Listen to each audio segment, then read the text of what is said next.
মাদারীপুরে 2 দিনের টানা বৃষ্টিতে তলিয়ে গেছে শহরের অধিকাংশ রাস্তাঘাট। বাসাবাড়িতে ঢুকে গেছে পানি। এই মুহূর্তে শহরের পাবলিক লাইব্রেরি মোড় এলাকায় আছেন রিপোর্টার সঞ্জয় কর্মকার অভিজিৎ। বিস্তারিত জানতে সরাসরি যাচ্ছি তার কাছে। গত ৪৮ ঘন্টার টানা বৃষ্টিতে মাদারীপুর শহরের অধিকাংশ রাস্তাঘাট তলিয়ে গেছে। পানিবন্দী হয়ে পড়েছেন পৌরসভার অনেক বাসিন্দা। কারো কারো বাসা বাড়িতে ঢুকে পড়েছে পানি। আমরা আবহাওয়া অফিস সূত্রে যতটুকু জানতে পেরেছি যে গত 2 দিনের যে ৪৮ ঘন্টা বৃষ্টি হয়েছে তাতে 214 মিলিমিটার বৃষ্টিপাত রেকর্ড করা হয়েছে আবহাওয়া অফিসের পক্ষ থেকে। অধিকাংশ রাস্তাঘাট তলিয়ে থাকায় দুর্ভোগের শেষ নেই। মাদারীপুর পৌর এলাকার যে বাসিন্দা রয়েছে তাদের দুর্ভোগের শেষ নেই। আসলে আমরা বিগত দিনে দেখেছি যে একটু বৃষ্টি হলে জলাবদ্ধতা দেখা যায় পৌরসভার বিভিন্ন এলাকায়। সেই বৃষ্টির পানি নামতে 1 সপ্তাহের বেশি সময় লাগে। আমি এই মুহূর্তে রয়েছি মাদারীপুরের পাবলিক লাইব্রেরি রোড সেই এলাকায় আমি রয়েছি। এখানকার পুরো সড়কটি পানিতে তলিয়ে আছে, অর্থাৎ হাঁটু পানি রয়েছে এই সড়কটিতে।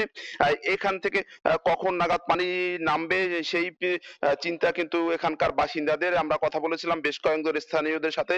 তারা জানিয়েছেন যে বছরের 6 মাস এই একই অবস্থা থাকে এখানকার। এই রাস্তাঘাট তলিয়ে থাকায় দুর্ভোগের শেষ নেই। ছোট ছোট শিশুরা এবং স্কুল কলেজগামী যে শিক্ষার্থী রয়েছেন তারা কিন্তু চরম দুর্ভোগে পড়েন। অর্থাৎ যাতায়াতের যে এই এলাকার বাসিন্দাদের প্রধান সড়ক হচ্ছে এটি। এখানকার শুধু এখানকার নাম নিরাময় হাসপাতাল রোড, বাদামতলা রোড, শহীদ বাচ্চু সড়ক, শহীদ মানিক সড়ক সহ বিভিন্ন এলাকায় কিন্তু বৃষ্টিতে জলাবদ্ধতা দেখা যায়। আমরা পৌরসভা কর্তৃপক্ষের সাথেও কথা বলেছিলাম।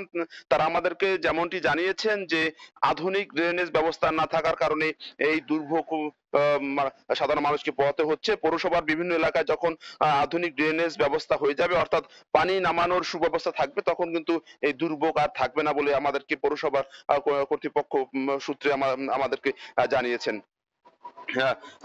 গত 2 দিনের যে একটানা যে বর্ষণ হয়েছে সেই বর্ষণে আসলে মাদারীপুর শহরের যে বিভিন্ন এলাকায় যে সাধারণ মানুষের দুর্ভোগ হচ্ছে।